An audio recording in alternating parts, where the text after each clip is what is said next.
Hi అండి అందరికీ. ఇదిగోండి సమ్మర్ కదా, ఎంతమంది తింటున్నారు మజ్జిగన్నం.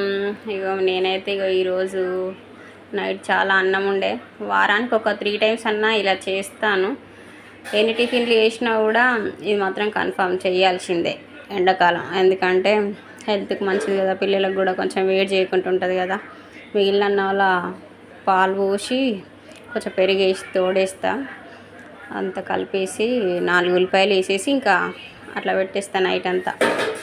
పొద్దున్నే మంచిగా పొద్దున వరకు తోడుకుంటుంది, బాగుంటుంది. ఎంతమంది చేస్తున్నారు ఇలాగా? ఎండాకాలం చేసుకోండి, చాలా బాగుంటుంది. నేనైతే అప్పుడప్పుడు చేస్తున్నాను, డైలీ అయితే కుదరదు అనుకోండి మనకు కూడా. ఇదిగోండి పొద్దున్న ఇలా అయిపోయింది. నేనైతే 4 మిరపకాయలు కాల్చుకొని వేసేసుకొని కానిచ్చా. ఇంకా మా పిల్లలు ఏమంటారు, ఇవన్నీ మా తిను. ఇదిగోండి మా బాబు